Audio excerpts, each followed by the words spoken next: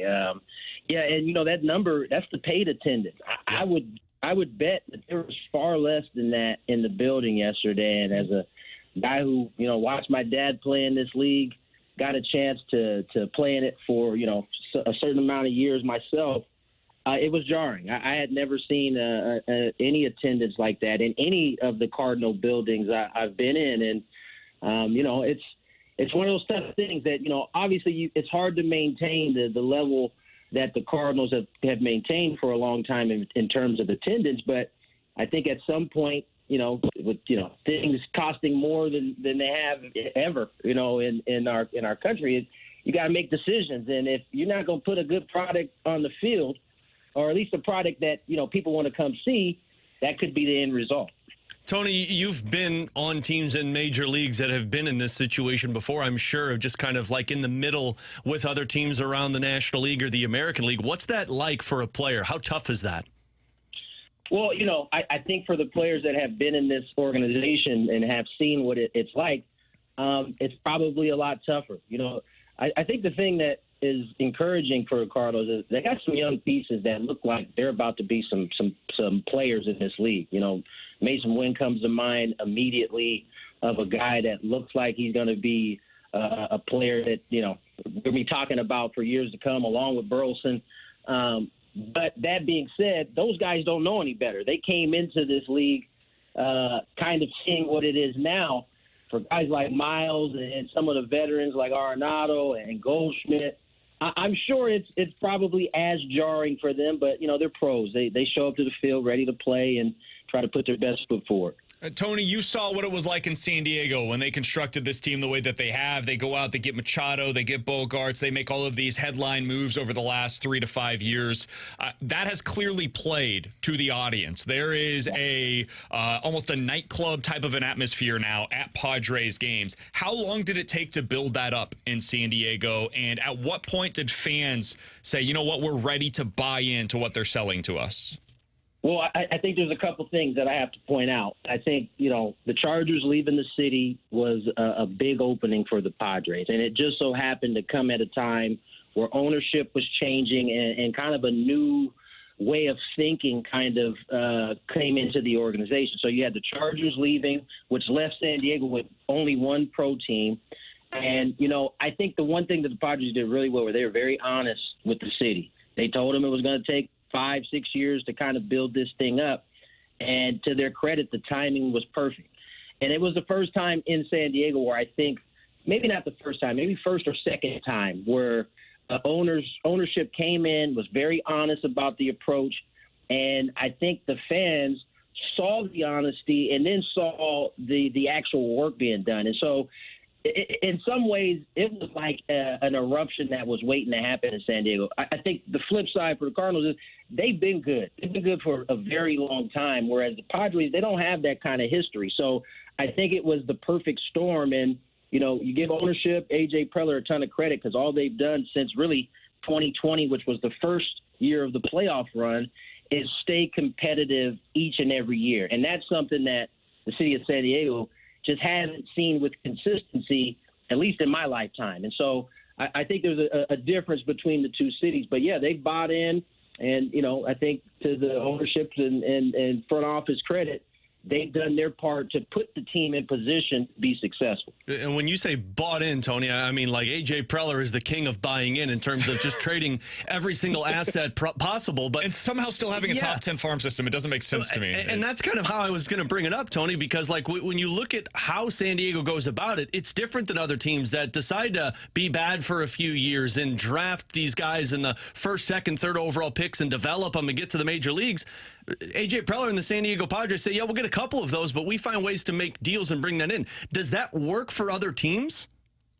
It can, but I think the thing that separates AJ, and he's done it like 3 times now, is you're right. He's built up the farm system, traded top guys, and the thing that he's done brilliantly is he's been able to reboot the farm system, which allows him to do this multiple times. And I don't know that everybody is as good at drafting and at least starting the development process as AJ is. And I think that's what's allowed him to go about it the way he has, right? I mean, the Padres have gone out and made significant trades, whether it was Darvish, whether it was Blake Snell or Juan Soto. There's a ton of names. I can keep going in terms of that, but he's always had enough in the system to make these type of things work. And I think the difference this year than some of those past years is we have some of those young drafted guys that have come up and have actually had an impact on the season, particularly Jackson Merrill, one of those guys. Matt Waldron, who, got us through majority of the season before being sent down, was another one of those young guys that has come up and had success. And so you're starting to see some of those guys get to the league, but I think the thing that really makes AJ special is he's not afraid to take a risk. He's not afraid to make a deal. And I think there are very few GMs that approach it in the way that he does. Last question that I've got for Tony Gwynn Jr. is joining us here on 101 ESPN. Tony, we certainly have plenty of familiarity with your manager, Mike Shildt. He met with the media yesterday talking about his return here to St. Louis. What has Mike Shildt added that the Padres were missing in recent seasons? And this is not to diminish anything that Bob Melvin brings to the table. I think he's a really good manager, but for whatever reason, just didn't work in San Diego last year. What has Mike Shildt brought that team was lacking? I think the thing that he's brought is the attention to detail. And I'm talking smallest details. And, when you think of the team last year, and this is really has nothing to do with Bo Mel, but, that roster was so talented that it almost felt like you could skip over some of the little things, like moving runners. Having a team approach is something that has taken place this year that didn't happen last year. But I think the other thing that Mike had going for him was he was actually in the organization for 2 years prior to him taking over as manager. Unlike Bob Melvin, who came in and had to really learn the guys on the fly, Mike Shildt had relationships built just from being around the organization for a couple years. So it just seems like that was an advantage for him going in. And then you add to it the attention to detail that this team really struggled with last year with an arguably more talented roster. I think it's built the success that has these guys sitting at 75 and 58 with a terrific chance of getting to the dance. Hey, Tony, we appreciate the time, man. Thanks so much for hopping on with us today. Enjoy the rest of this series here in St. Louis. I got to tell you, I don't know that the crowds are going to get a whole lot better over the next few days. My assumption is Thursday's day game, probably going to be the lowest attended in the history of Busch Stadium. So enjoy it. Hopefully the baseball is good. We'll talk with you again soon, my friend. Thanks for having me, guys. See you, Tony. That's Tony Gwynn Jr., Padres radio broadcaster, joining us here on 101 ESPN. Cardinals back in action tonight.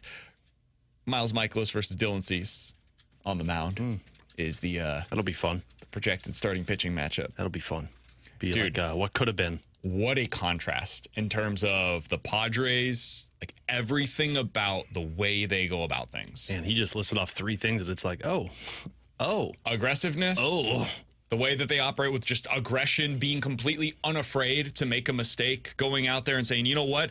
Like the Juan Soto trade, for example, right? That was a flashpoint for both of these organizations. One that made the move, the other that didn't. Now, some would say the Juan Soto trade failed.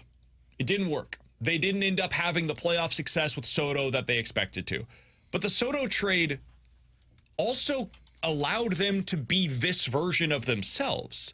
Because they had Soto as a trade chip to play last offseason, they were able to acquire starting pitching to replace the guys that left via free agency.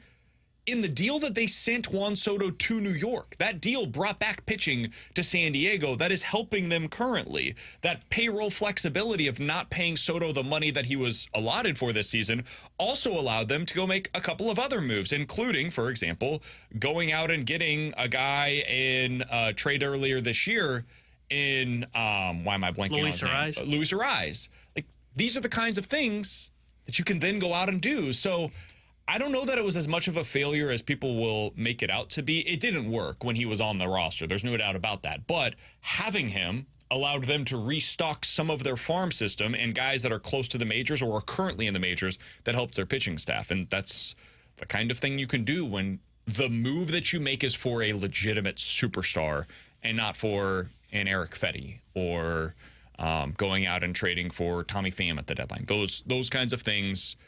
The payoff is so much smaller.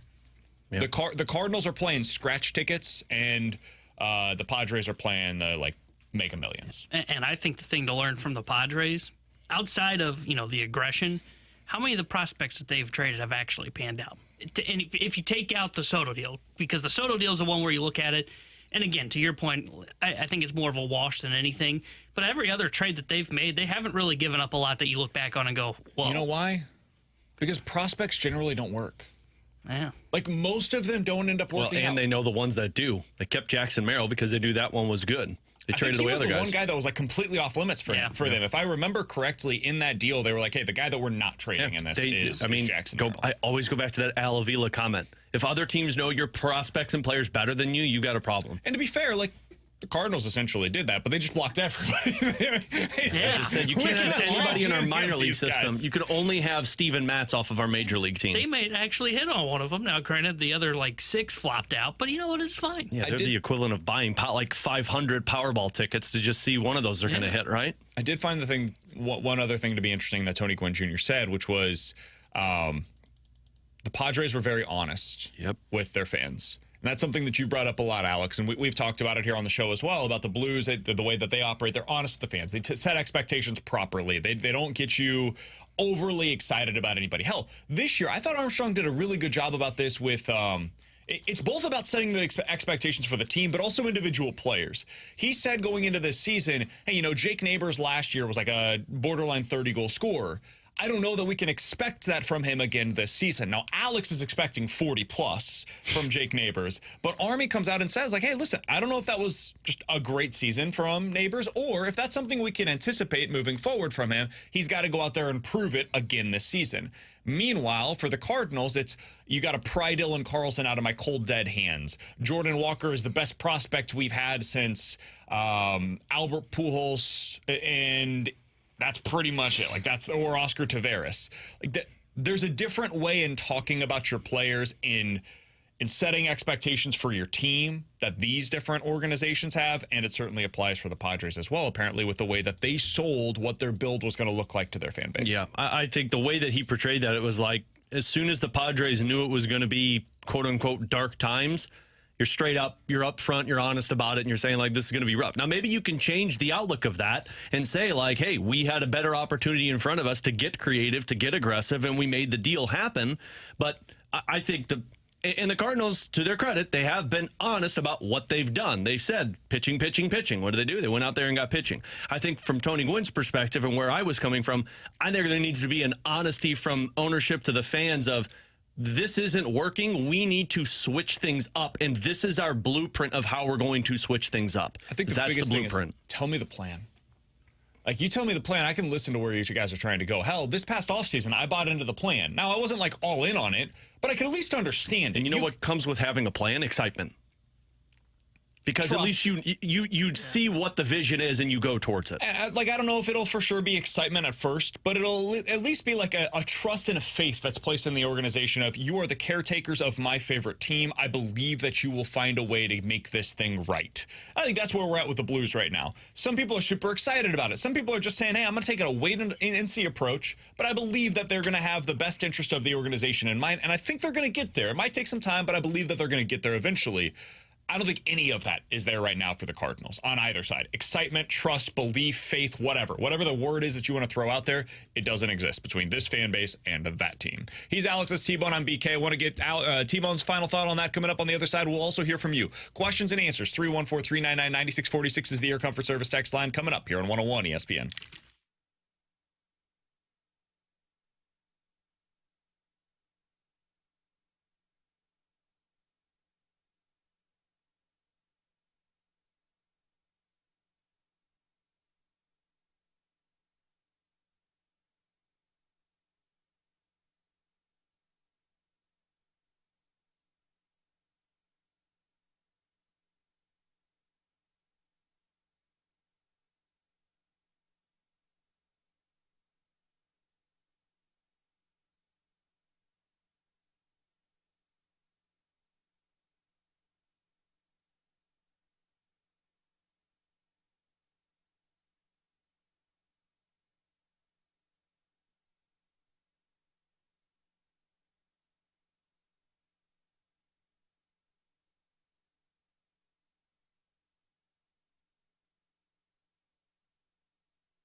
With Alex and T-Bone on BK, 314-399-9646 is the Air Comfort Service text line for questions and answers from the 501. Guys, do you think that there would be an attendance boost if DeWitt announced tomorrow that John Mozeliak was fired? I do not. I don't think that's going to be the attendance bump that people are anticipating. I think what it will do, though, it is the first step that allows the organization to regain the trust of Cardinals fans.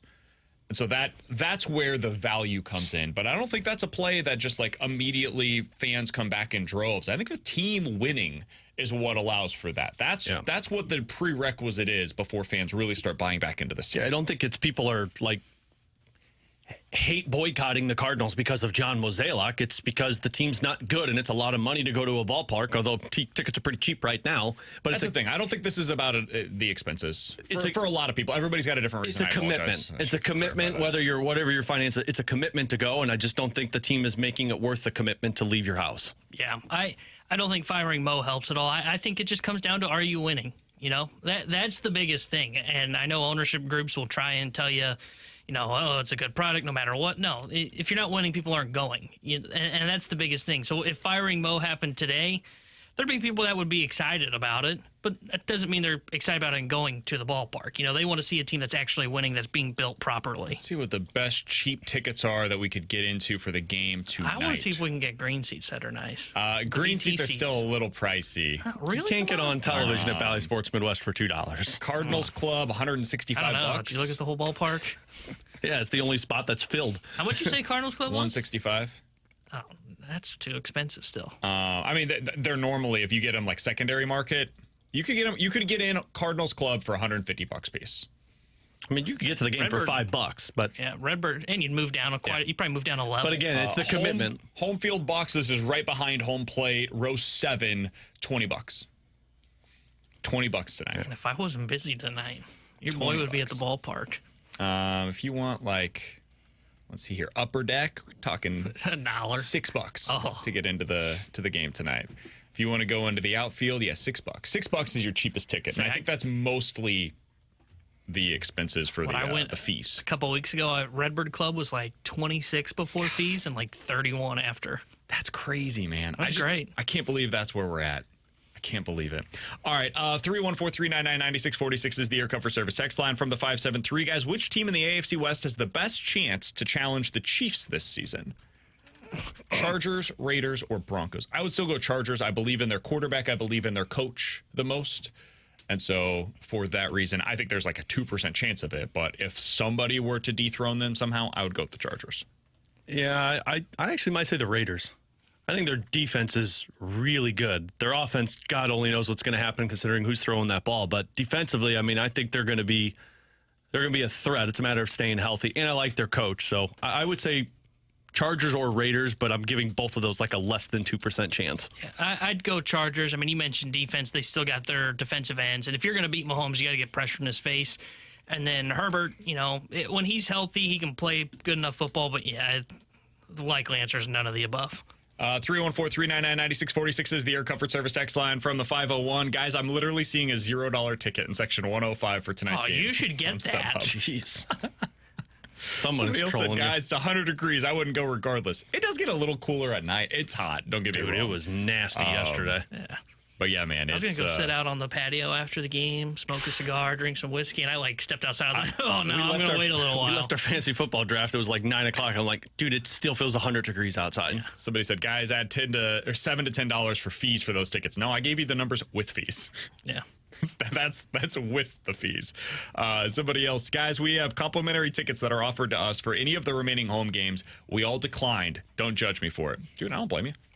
They're not worth going to the ballpark I did a auction for animal shelter that I do some charity work with last weekend, and one of the auction items was a live auction. It was green seats for this season in September, and it was a task to get people to to put bids up for it. Like, they went, but it was a task. Almost have to pay them to go. And then it's funny, the next one that they gave away was green seats to next year, and more people were bidding on that one. Redbird Club is one of the all-inclusive, right? Tickets? The Redbird Club? I think so. Section 254, row 2, $14. I think $11 for row 3. Whoa. Yeah, dude. Like, sounds like where if I you was want to go to a Cardinals game on the cheap, now is the time to go. Now is the time. And go when they're playing somebody good, because like you're not going to watch the Cardinals. The Padres the tonight, Padres dude. are good.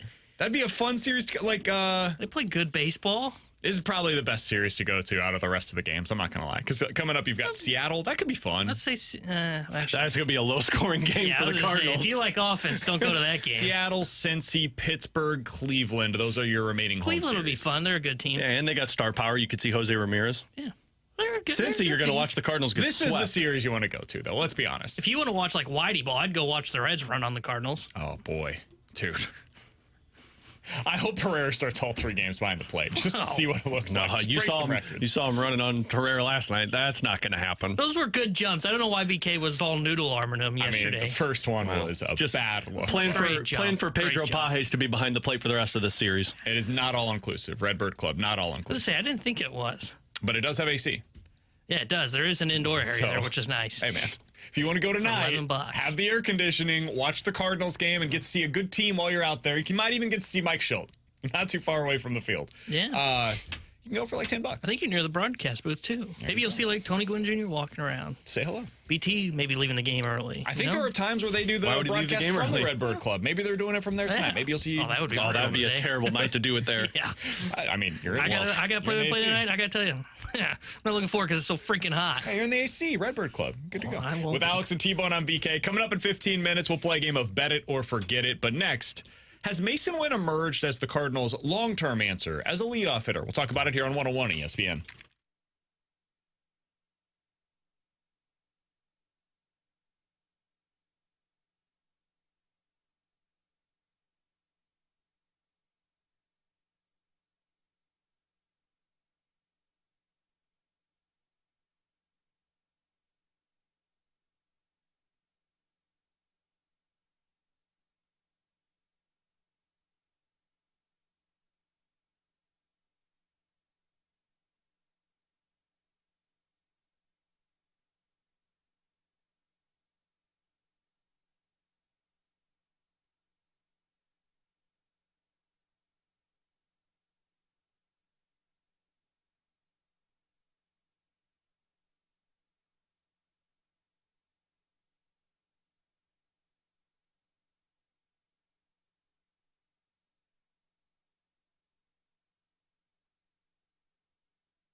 Finishes the double play, makes a couple nice plays defensively. He changes the game, man, and he plays with an edge. Just the way he's going about it, it's been fun to watch. His energy and overall enthusiasm has been good. That was Ollie Marmol after the game last night talking about his shortstop and leadoff hitter, Masyn Winn. With Alex and T-Bone on BK. Alex, Masyn has been amazing this season for the Cardinals. He's been everything they could have asked for and then some. That being said, the bat has not kept up the hot start that it did at the beginning of the year. He was a 300 hitter over the first couple of months, and we were asking at the time, like, is this something that is sustainable for him? Is this a hot stretch? And we all seemed to agree at the time. He's probably closer to a 270-ish hitter long-term than he is a 300 hitter. There's nothing wrong with that. That's just the likelihood given how hot he was to start out the season. But, Alex, he started to heat back up again. In the month of August, he's batting .295 with a slugging percentage, and this is where the real surprise is, of .480. He has an OPS of .812 this month, which is 25%, once again, above league average offensively. 4 home runs, which is the most that he's had in any individual month so far this season. Alex, when you look at what he's done as your leadoff hitter, do you think that's his long-term role? Like, on a good team, when the Cardinals are contending again, do you think this is something that Masyn Winn can be for the team moving forward? Probably not. I think what you're looking for with a leadoff hitter is a guy who can hit closer to 300 or a guy who's on bases there a lot more. Like, it's hard to compare to other leadoff hitters around Major League Baseball because, I mean, you're talking about like Mookie Betts or Shohei or Ronald Acuna Jr., and like you don't have that. But I think for the time being, Masyn Winn is your best bet, just like Brendan Donovan seemed like he was the guy last year. I would imagine the Cardinals are probably hoping that a guy like that they just drafted, Weatherholt, when they're competing, is more in line of being the guy that's the leadoff hitter, because that's a guy who, at least from what we talked with a lot of scouts and people that analyze him, is you're talking about a guy who consistently is going to hit closer to 300. That's what it feels like the Cardinals are envisioning as their leadoff hitter, but I think he's your best option for the here and now, because I don't know if there's anybody else on this roster other than Brendan Donovan, but we've seen kind of the ups and downs of his season as well, that profiles as a leadoff hitter for this Cardinals team. Yeah, I don't think he's the leadoff hitter for when you're competitive again, because I don't know if the on base is ultimately going to end up being there. You know, like I look at his kind of splits from since he's moved to the leadoff spot, and the on base is 304. Like that's not high enough to be a leadoff hitter. And look, maybe over a full season he can end up being that guy in the leadoff spot. Maybe things have changed a little bit. He's had the lulls, but he's happened to be up at this spot, so maybe it's a little bit different. But I think it's just twofold. On base isn't there, and the big reason it's not there is I don't think he draws enough walks for a leadoff hitter. And I think you either have to draw walks like a Brendan Donovan could when he'd hit in the leadoff spot, or like a Lars Nootbaar does when he is right, or you've got to have just like serious power like Kyle Schwarber. Like that's the two things I want if you're going to be a leadoff hitter is, are you drawing enough walks? And if you're not drawing a ton of walks, do you at least have a big bat to kind of carry you so we have a big thumper to start the game off? And he's not either one of those, and I don't think that's a bad thing. I think he's probably best suited on a contending team. Hitting like 6 to 8 is probably where I would put him. Yeah, I think 6 feels like a really good spot for a Masyn Winn in your lineup. Even 5th potentially, because he doesn't really strike out, and he's a guy that can hit for a decent amount of contact. Like if he keeps the batting average 270 plus, that plays in today's game. I know they showed on the broadcast last night, Luis Arraez is a unicorn in that he hits above 300. I think they said there's either 2 or 3 guys in Major League Baseball right now that are hitting above 300 this season that are qualified hitters. It just doesn't exist. And so when you have that kind of contact, it's the old Yadier Molina role of, hey, good situational hitter, gonna be able to put the ball in play. And as a 5-hole hitter, traditionally speaking, that's kind of what you're looking for there. So I could see how that's kind of that transition in your lineup. Maybe he fits in there. Jeremy Pena is a guy that we compared him to a lot coming into this season. I think we asked the question even, would you sign up for Masyn Winn to be for the Cardinals? Would Jeremy Pena has been for the Houston Astros? Now, Pena is on a star-studded lineup, and he, over the last 3 seasons, has been like 5% above league average offensively. He's more of a contact hitter than a power hitter, but he does have a little bit of pop in the bat. He like 15 home run type of power, and he doesn't walk a lot.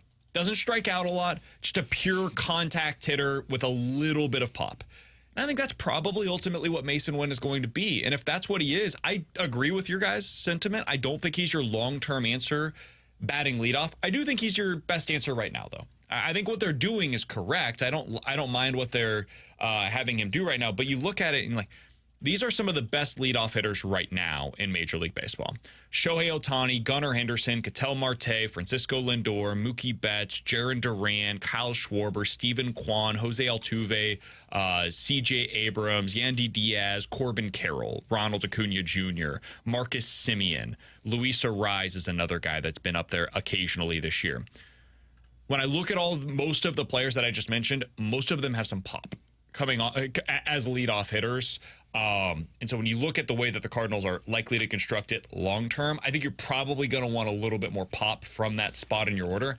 I just don't know who that is. Maybe it's Weatherholt long term. I don't know if he's got pop, though, from the way they explain it. Like 20 home runs potential is kind of what it seems like there might be there. Kind of similar, like Carlson, what we projected him to be at the beginning. Maybe there's some of that in Weatherholt. We'll see. That's down the road, but I don't think the Cardinals have anybody else internally that projects to be that guy other than Brendan Donovan, who you could return back to that leadoff spot. But then you've got the left, right, and that trickles down into what you do with Alec Burleson. And now there's other questions about what's Walker going to be. Where do you put Contreras? They've got some other spots in the lineup that are bigger questions to me right now than the leadoff hitter. Well, and I don't even, like, if I understand it's what they want to do is the whole left, right thing. I just want my best hitters hitting near the top of the order. That's been one of my pushbacks here of late with Oli Marmol and the lineup construction. Again, I don't mind Winn hitting leadoff now. I mean, let's be honest, the young kids should be getting a ton of at-bats that they don't really have an answer right now internally to be taking that spot. But if in the long run you had Donovan were to hit leadoff, but then you ended up having another lefty behind him, like let's say Lars Nootbaar finally hits his ceiling, I don't care if he hits in the 2 spot. You know, like I just want the best lineup that's out there. And then if you build a roster correctly, you know, if you have a roster that Marmol can actually utilize to his advantage, well, maybe Nootbaar or Burleson. We'll use Burleson, for example. Let's say Burleson, it's Donovan Burleson. Oh, we have left. Okay, well, at some point, if they go to a lefty and I don't like the matchup, in theory, I should have a right-handed bat that can take that spot. That's what we call building an actual roster, you know? Like, that's the thing that I don't understand, and that's why I don't necessarily like this idea of, well, we got to go right, left to avoid some of these lanes.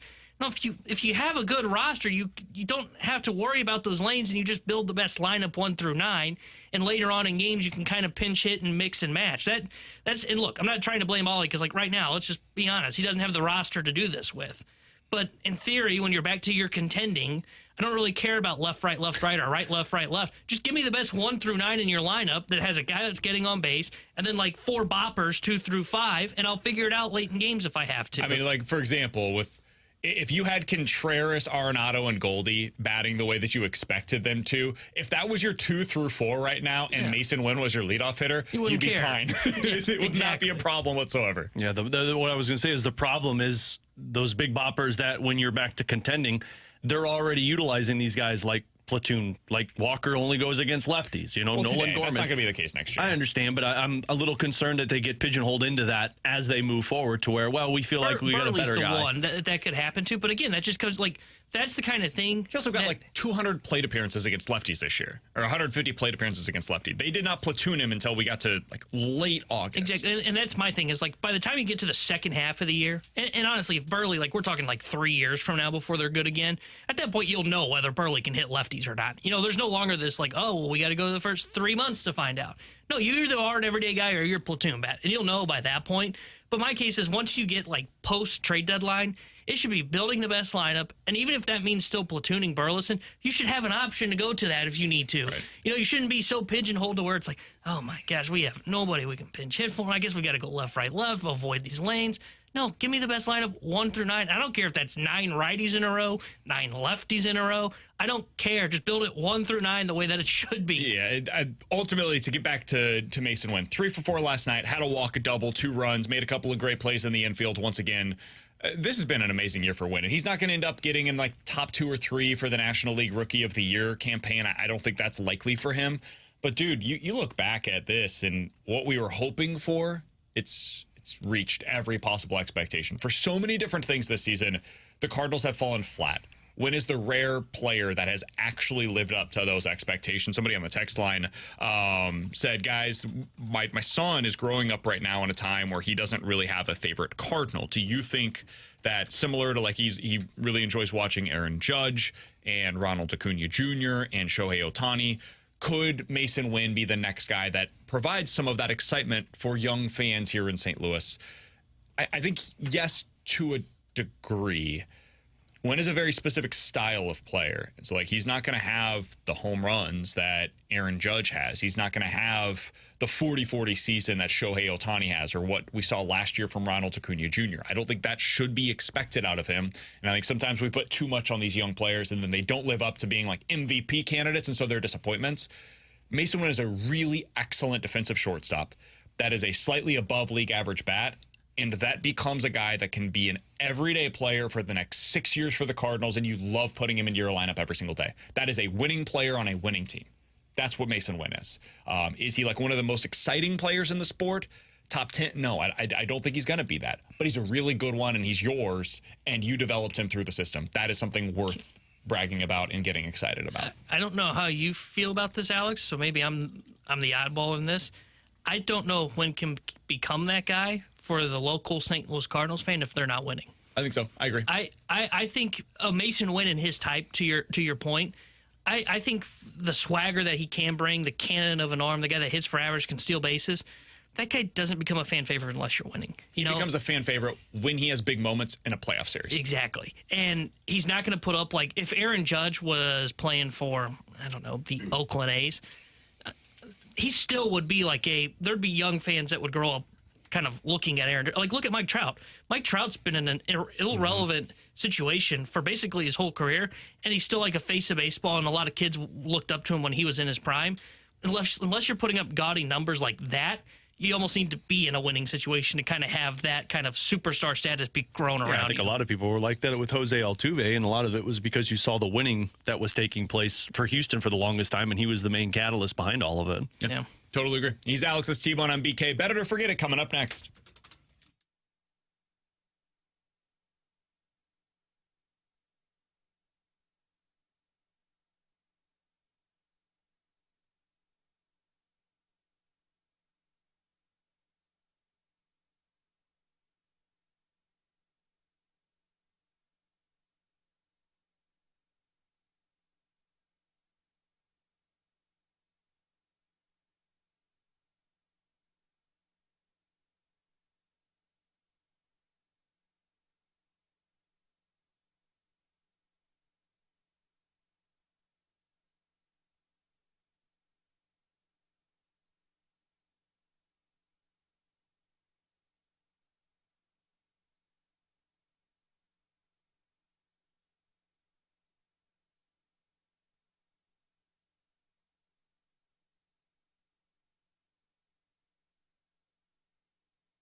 314-399-9646 is the Air Comfort Service text line for Bet It or Forget It. You guys give us a scenario. We will tell you if we are betting it or forgetting it here on 101 ESPN. Guys, bet it or forget it. Jackson Merrill, the current outfielder for the San Diego Padres, will end up winning the National League Rookie of the Year over Paul Skeens, who was the betting favorite for the vast majority of this season. I'm going to forget it. I know Skeens is starting to wear down a little bit, and the numbers aren't backing it up, and the Pirates are going to be out of it. But I think people that are voting for that, he made an all-star game the same year that he was drafted. So, like, I don't know if anything's going to trump that. So I'm going to say forget it. I think Paul Skeens still wins it. Is he wearing down? I feel like he's been great, no? He's got a 2.16 ERA. Okay. It's Pirates, not, I was like, did I miss something? It's not the if you listen to mid-ones. the Pirates are trying to sell that he's wearing down because they're like talking Yeah, they're about gonna shutting shut him him down. down. Oh, sure. Well, that's for other Trust me, I've seen that guy. That's not a human, so he'll be fine. Merrill has taken over as the betting favorite. Yeah, I'm going to bet this. I think Merrill's going to win this. Why? Can you I think it's explain because it's this the to me full like I'm season. poor? Like what? I think the full season kind of plays into this. Even though, like, it's don't get me wrong, it's been unbelievably impressive what Paul Skeens has done. Yeah. I think it's a full season from Jackson Merrill. The fact that, and somehow this is playing to his benefit, and honestly, some of it is true. The fact that he was like never played the outfield until spring training, and Mike Schilt was like, "Here, take this glove and go out there." And now he's like a potential Gold Glove center fielder. He's been great for them, and I think Skeens is going to get shut down. I really do, and I think that's going to kill his chances. If he doesn't get shut down, like if I told you lock it in, he's not getting shut down. He's going to make 22 starts this year with a sub 2.5 ERA. I would vote for Skeens. I think I that would guy vote for should win Skeens, it too. every day of the week. Yep. Yeah. Merrill's been really good this year. I'm not trying to take anything away from him. He's a really good baseball player. I can make a case of Masyn Winn over Jackson Merrill. I could put together the case for you. Well, I'd It love would to be hear it. mostly defensively involved, but like there's a case.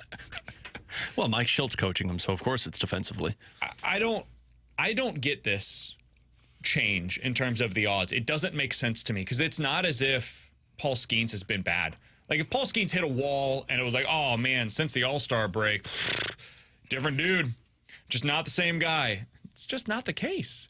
Like we just stopped caring. He has a 2.6 ERA since the All-Star break, which is amazing, The dude. Skeens hype has really fallen off since like post All-Star break. He has 41 This was like strikeouts. this was in like 37 last year innings. He's when we still been were awesome. We were talking the MVP race, and I forgot who was. We were talking about somebody taking over of Aaron Judge and the year that he put together, and it's like, yeah, but you're not going to unseat what he just did. In a voter's mind, what he's done, it's already the winner. And that's why it feels like with Paul Skeens, when you make the All-Star game, and not only make it, but you start the All-Star game, I don't know if anybody's going to unseat that guy. Yeah, Bobby Witt Jr. should also be in the American League MVP, but we can get into that debate another day.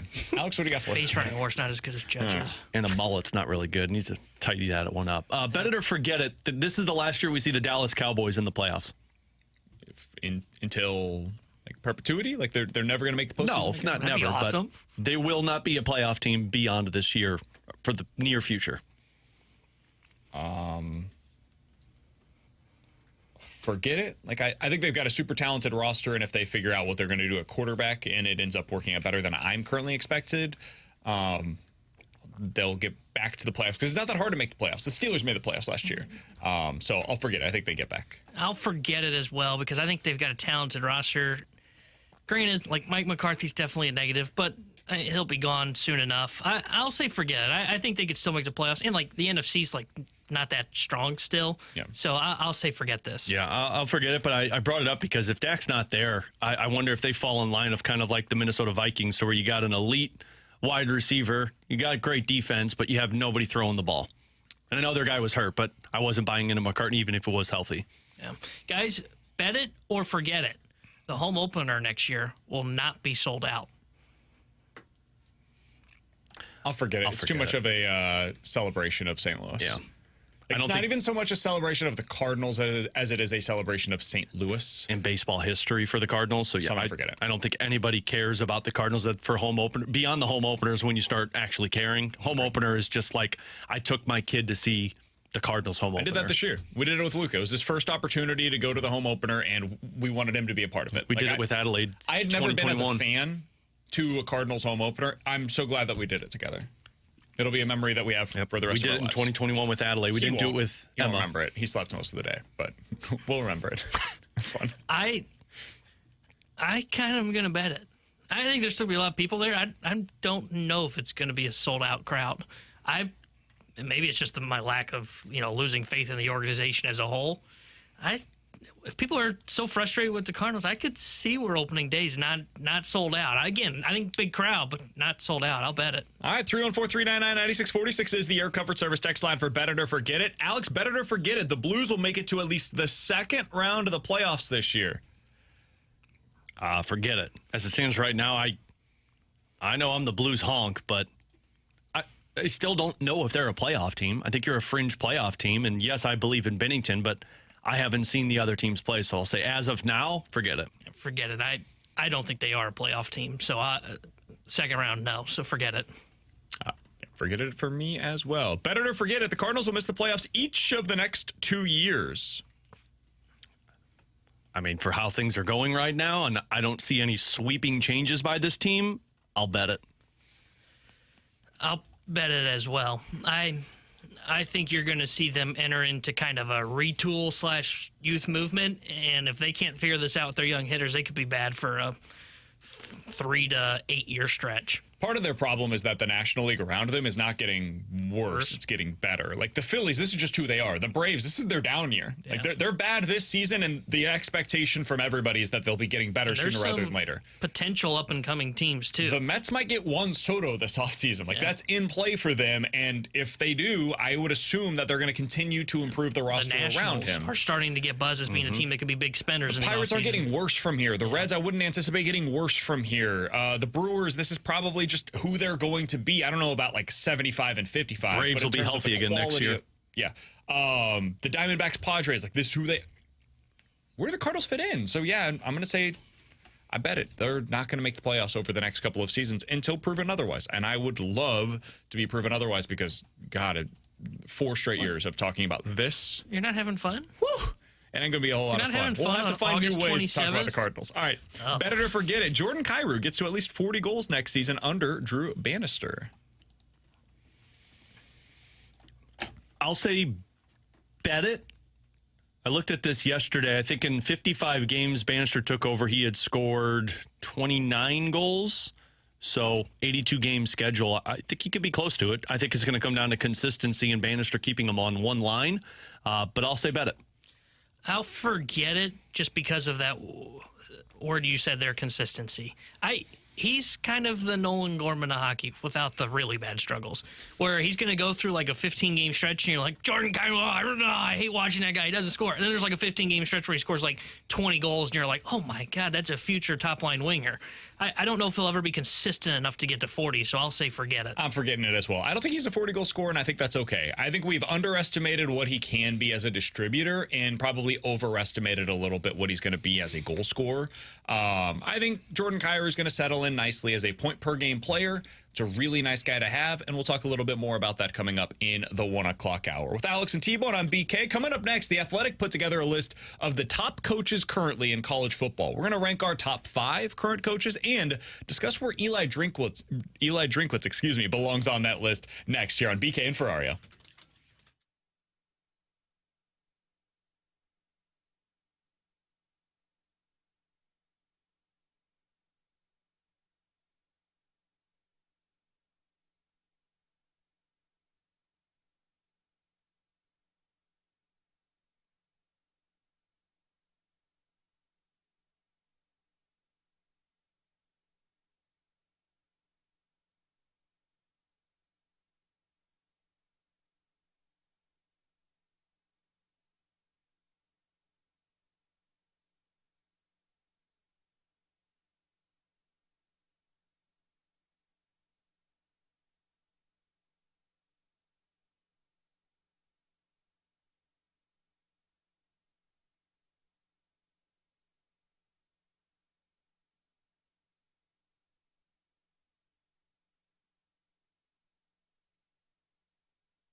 With Alex Ferrario, I'm Brandon Kiley for our friends over at Circa Sports in Illinois. Alex, when I bet, I want to win the most money possible. It's already hard enough to win. And so when I win, and I'm going to do some of that over on Circa Sports, I want to win the most money possible. They are allowing me to do exactly that when I'm putting my futures bets down right now on Major League Baseball. Look at the American League, two teams that I would potentially target in the AL because teams like, for example, the Astros, the Orioles, or the Yankees, it's just too short of odds. I like the Orioles, though, 5-1 over on Circa Sports, plus 330 on FanDuel, getting much better odds over there on Circa. And my Kansas City Royals, plus 940 over on Circa, 8-1 odds over on FanDuel. Check out all the odds. They recommend seeing FanDuel, what DraftKings has available to you. They believe you're going to come back to Circa because they've got the best odds available for you. And with that college football schedule and full slate this weekend, you know I'm going to be putting together those Ferrario parlays, 5, 6, 7, maybe 8 games altogether on that Circa Sports Illinois app because I'm not getting limited based off of my winnings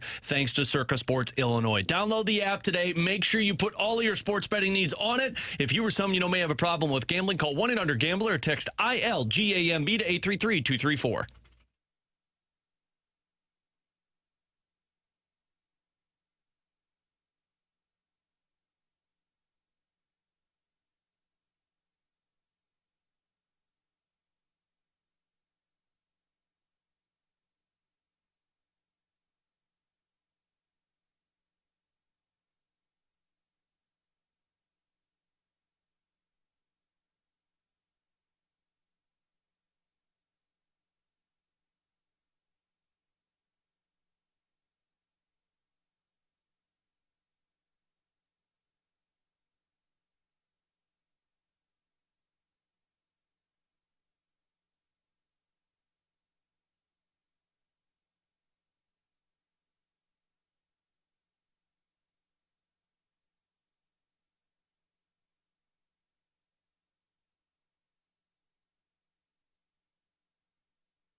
Terry Henderson here at the Sports Center update brought to you by Saliga Heating and Cooling. The Cardinals fell to the Padres yesterday 7-4. Game 2 of their 4-game set is tonight. 6:45 will be first pitch. Miles Michaelis is on the mound for St. Louis, and Dylan Cease will get the start for San Diego. This Sports Center update is brought to you by Saliga Heating and Cooling, an independent American Standard heating and air conditioning dealer.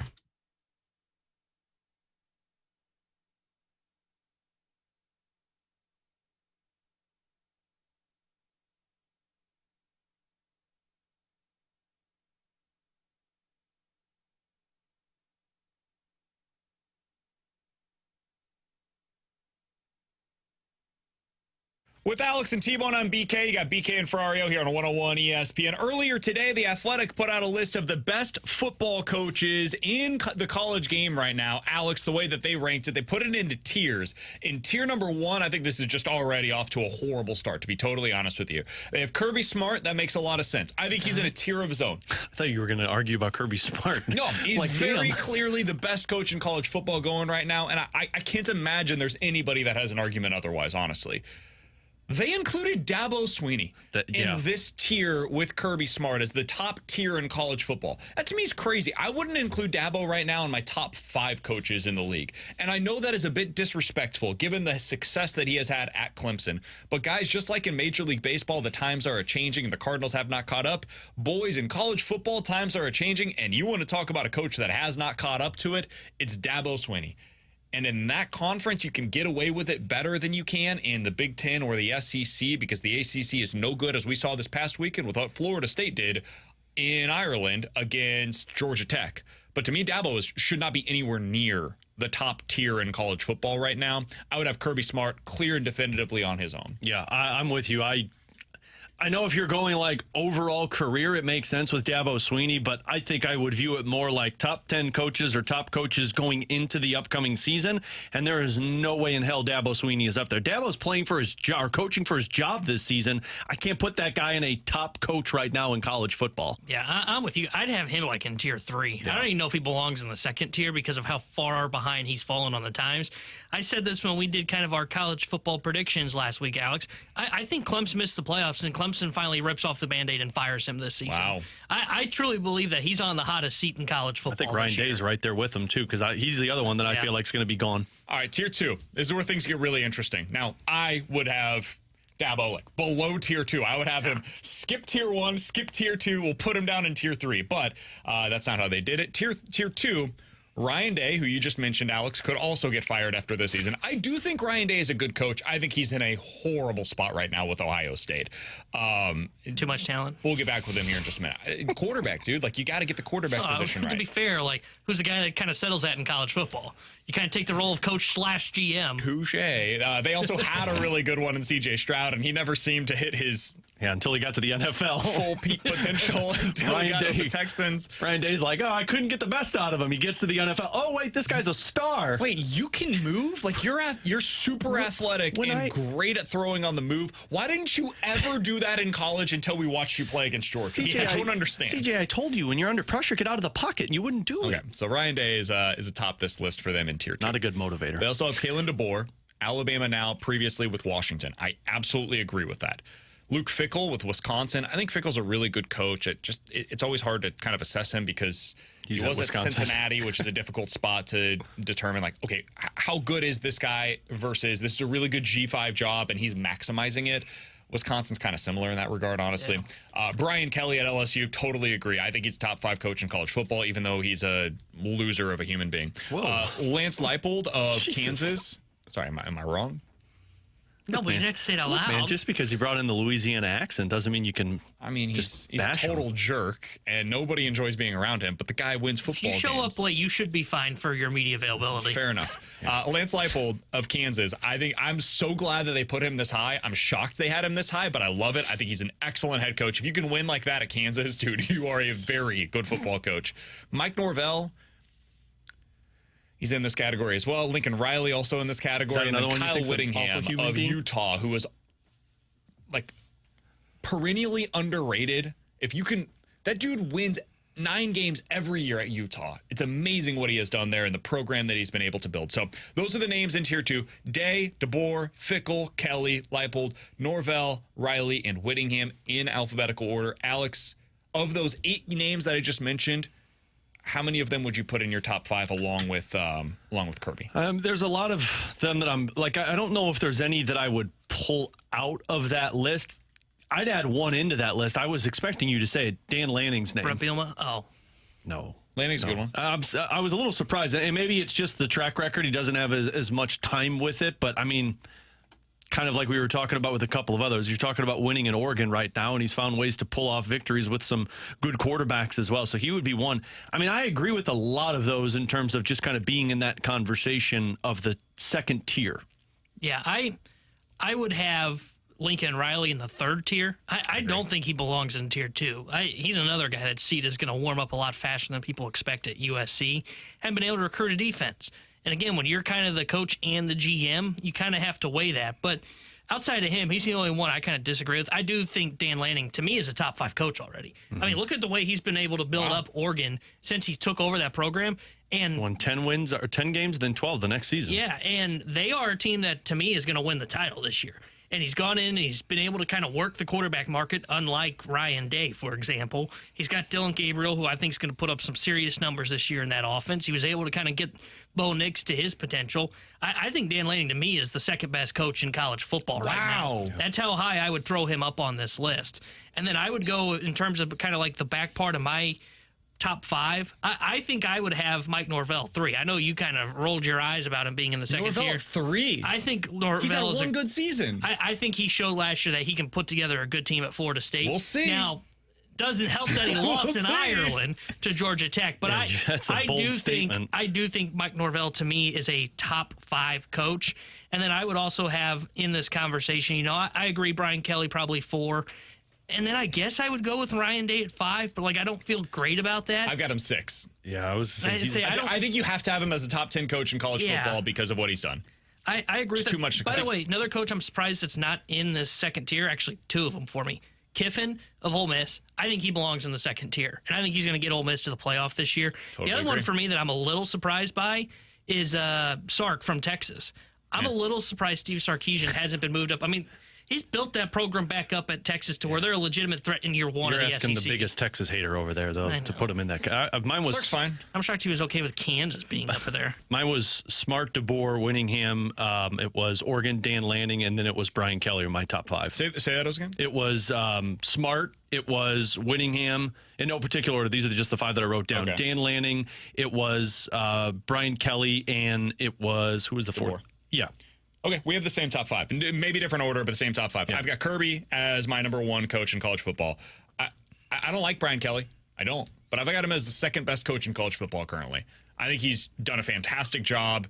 He was able to turn that thing around overnight at LSU. That thing was people forget that it was a dumpster fire before he got hired there. He immediately brought back respectability to the program, and over the last couple of seasons, they've been considered a potential playoff contender despite some real roster deficiencies. That defense had almost no talent on it a year ago. He's been able to build that up again overnight, and I think going into the season, it's one of the more underrated teams in college football is LSU. DeBoer I have at 3, Whittingham at 4 for me, Dan Lanning at 5, and then beyond that, Ryan Day at 6, and Eli Drinkwitz at number 7.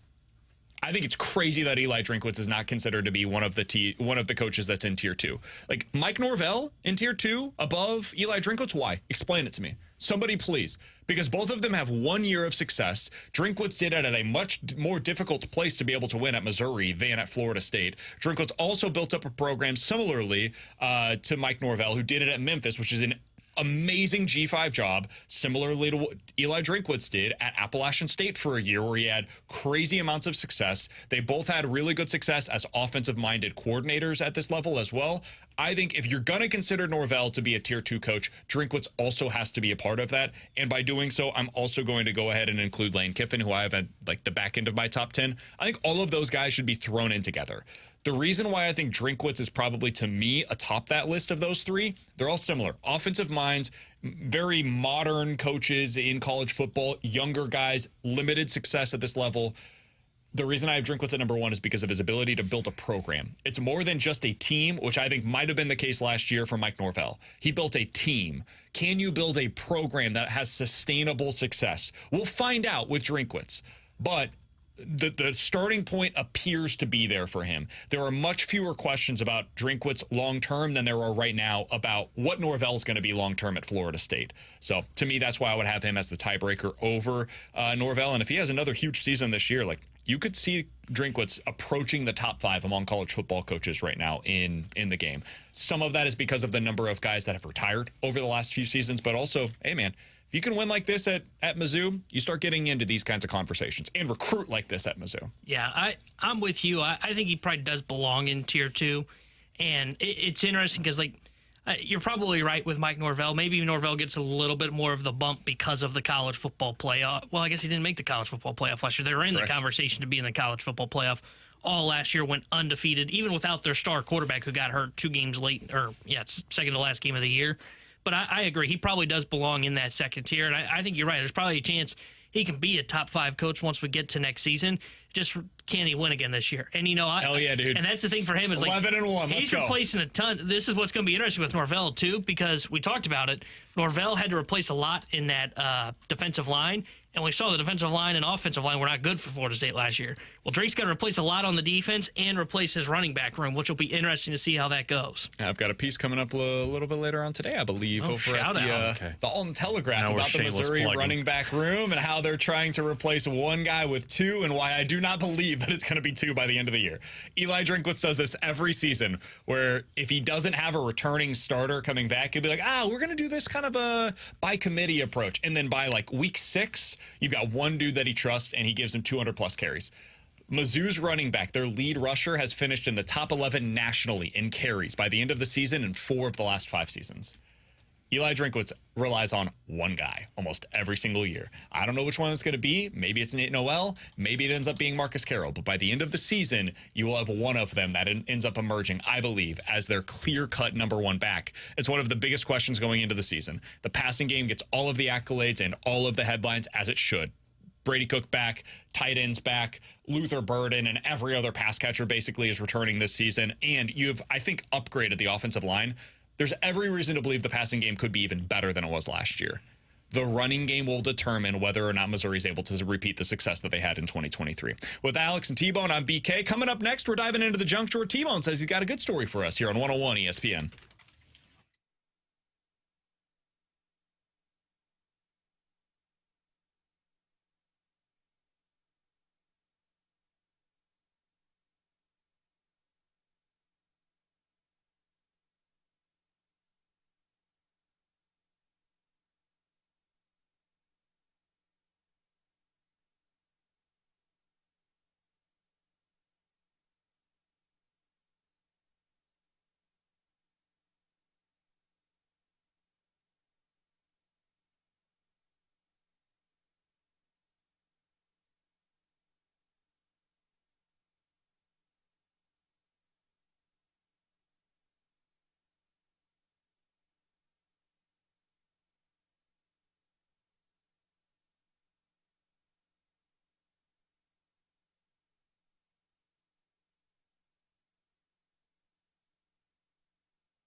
Let's dive into the junk drawer. T-Bone said he's got a story for us today. T-Bone, what do you got for us? So, guys, yesterday after the show, I needed a little bit of a pick-me-up.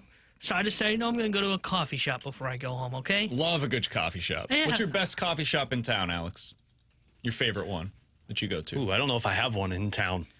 I think it's either Dunkin' Donuts or I just make it at home. I don't really go like to coffee shops because it's always on the run. With Course Coffee out in St. Charles, right over by the river in Frenchtown.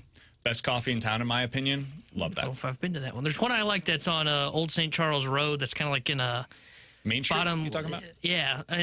Yeah, sorry. Picasso? I don't remember the name of it, but it's like on the bottom level of like a 2-story building. And you kind of walk down. It's almost like in a basement almost. Peace, Love Coffee?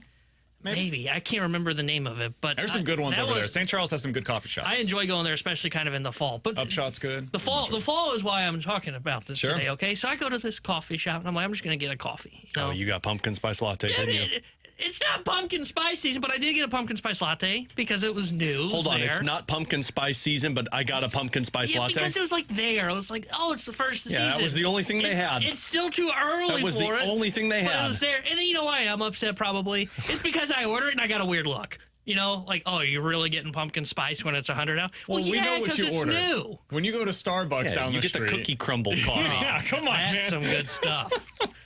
But no, this was a pumpkin spice September latte. 1st. Once you get to September 1st, that's pumpkin spice latte season. I don't know. Like, it's football still season. It just doesn't feel like because Christmas it's hot. in the air. If this was 4 days ago and it was 70 degrees outside, it would have felt like pumpkin spice season. You know, 3 days from now, it's going to feel like it. It's like, oh, it's back. And I was like, but it still feels early. Alex, out of Then when curiosity, I ordered, I got judgment. when do you start thinking about costumes for the kids? Because it's kind of same season, right? Like, oh, when do I?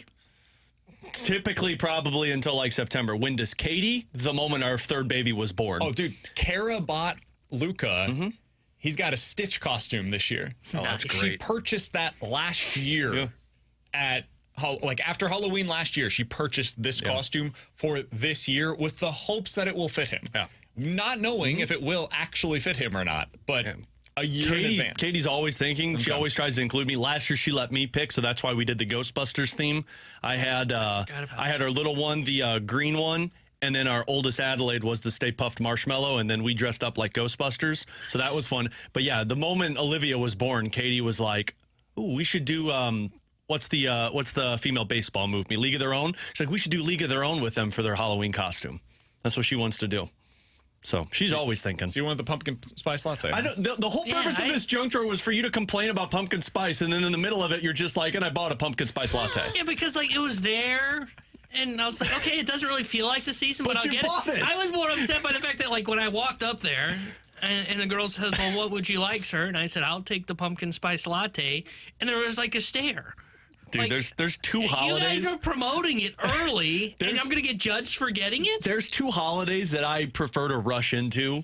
One is Christmas, although like I can't listen to Christmas music until like Thanksgiving. But post Thanksgiving. Yeah, right. but I'm willing to put up like decorations November and things 1st. like that.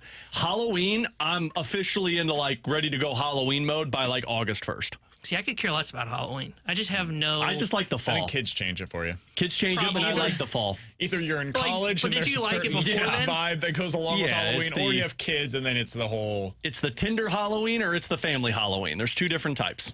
You're in the Tinder Halloween, obviously. Well, is he? Well, I mean, I don't know.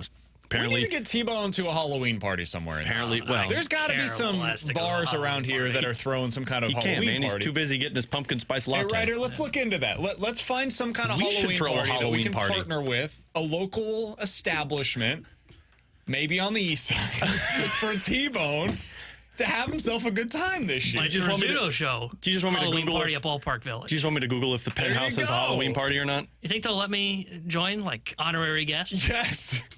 Nice. Got to get a good costume. What would be your costume? They did that stuff with King Scott a while back, where they had like the stuff for him.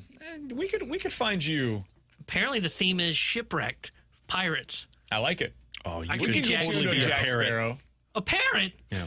What? You just made the squawking noise, so you're like spot on there. I was shocked by that answer. Oh, that was hurtful. Was it? You got to have a good costume. If you're going to go try and like make Halloween worth it for you and find something, thing is, like, you got to look good. even in like college, I went to some of the Halloween parties. I could care less to do the whole dress up thing. We just got to get you into the right mental state. Dress up as not Deadpool. a 70-year-old man. Dress up as Deadpool. Nobody can see your face then. You just put the mask on and you get out there. And I get to be as sarcastic as I want. Go. Yeah, and you can show off your dance moves. What day does Halloween fall on this year? Do we know? Tuesday? No, Thursday. Thursday. Oh, that's a good one. Yeah. That's a good choice. Like Valentine's Day on a Friday, you know? Oh, this is ideal. All right, T-Bone, we got to go over to Alton. We're going to host our own. I will not be going to Alton with you for Halloween. I've got 3 children. I know, right? For the Alton Telegraph, so I've got an even better connection. T-Bone, just report back to me how it goes with you and BK. Trying to get like the break room at the Alton Telegraph booked. Jeez. Oh, we can make this happen. Just go to Max in downtown Illinois. We're going to host our Halloween party. It's going to be a get-together. Bring your friends. Tell everybody about it. T-Bone's looking for a date. So if you want to text in right now at 314-399-9646, T-Bone, we'll try to get some info.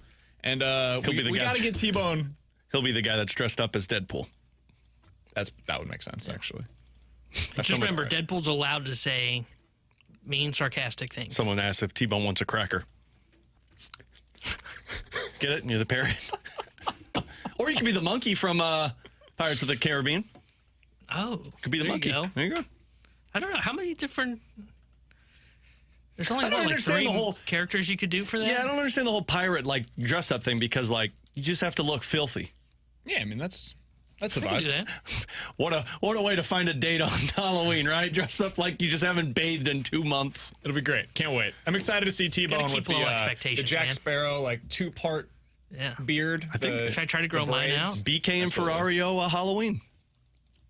We got this. The Halloween party, Max, downtown Alton, Illinois. We'll be there together. It's pumpkin spice season, apparently. The whole Halloween thing, I could care less.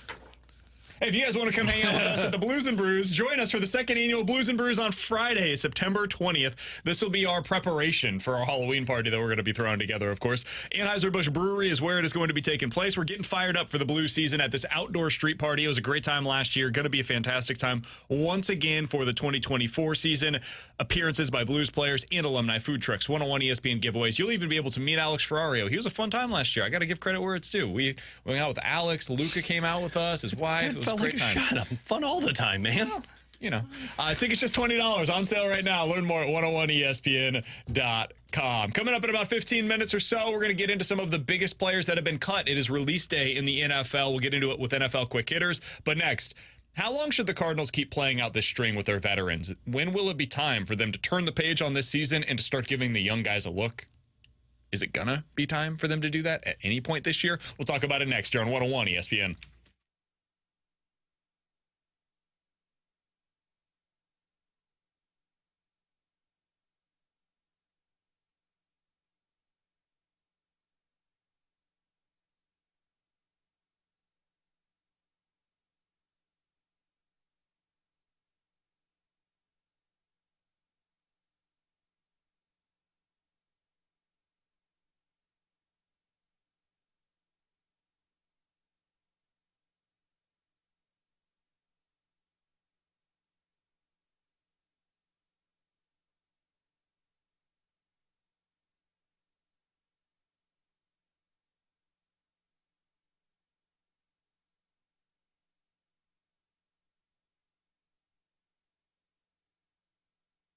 Alex Ferrario with you to talk about my friends over at Rhino Shield. If you're a business owner, now is the time to call Darren and have him come out and update the look of your business. Plenty of these has taken advantage of Rhino Shield's work. CMC Electric in Maryville, Illinois. There have been multiple sites around my neck of the woods, High Ridge, that have taken their exterior of their business kind of pavilion, some of these old, outdated looking buildings, and have updated it thanks to Rhino Shield's work. Hindu Temple of St. Louis has gotten their second project done with them. So you need to call them, and here's why. If your business looks worn down, if it's got the water damage on the side, or if the sun has just deteriorated the paint and it's chipping off, then you need to get Rhino Shield's product, because it's not paint, it's ceramic coating that sticks 8 to 10 times thicker than any type of paint that you're going to put on your exterior. And what that means is it's going to be able to last every type of element: rain, sun, moisture. It's going to handle it all. It's backed by a 25-year transferable warranty. Give Darren a call today. Tell him Alex Alex Ferrario sent you. He'll come out, he'll give you the free estimate and walk you through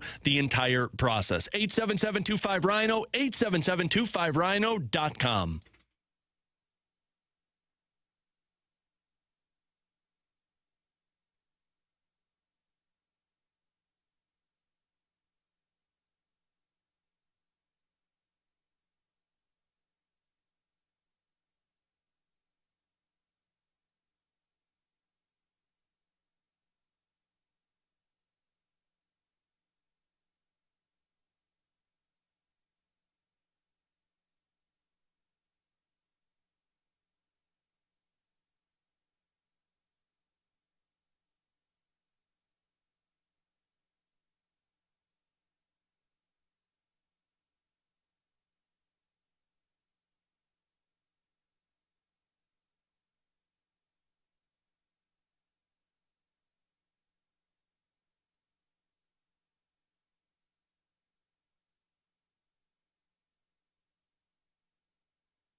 With Alex and T-Bone on BK, so at what point do the Cardinals say, you know what, it's not worth us playing out the string anymore. Let's go ahead and give the young guys a chance. Let's stop playing some of these veterans.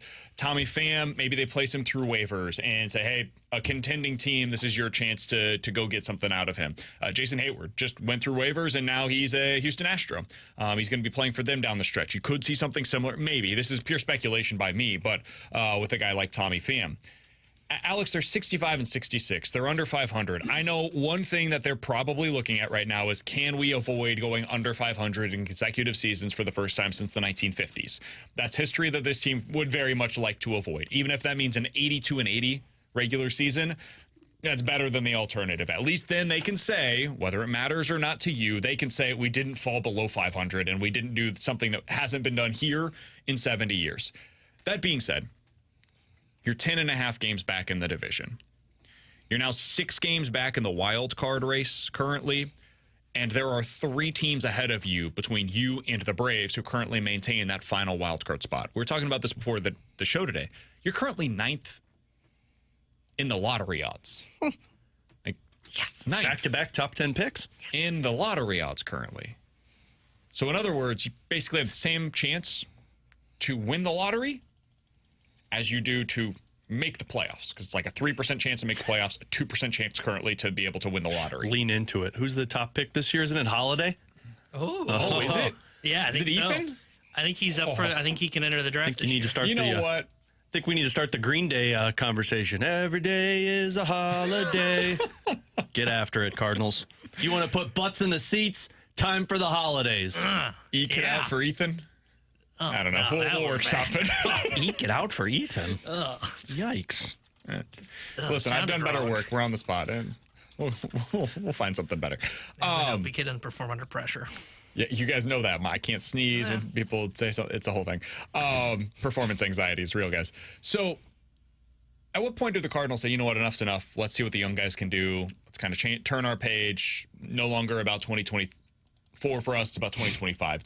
Is there a time when that happens, Alex? I mean, you're asking two different questions there. If you're asking the Cardinals, I think the time will be when we're mathematically eliminated from the playoffs, which that might not be till like middle of September for how this National League is going right now.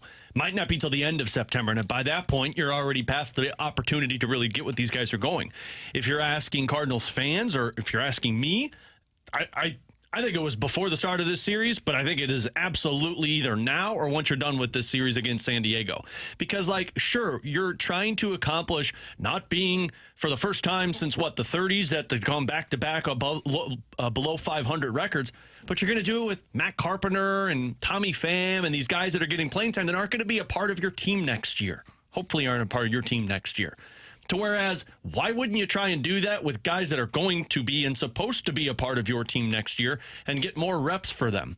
You need to just stop denying the inevitable and saying, like, look, we are not a playoff team this season. Despite the National League sucking, we are not a playoff team. We're a 500 team. And we are going to try and not be below 500 with guys like Jordan Walker and Nolan Gorman and Ivan Herrera and Victor Scott and Lars Nootbaar, Brendan Donovan, Masyn Winn, Alec Burleson, so we know who we got next year.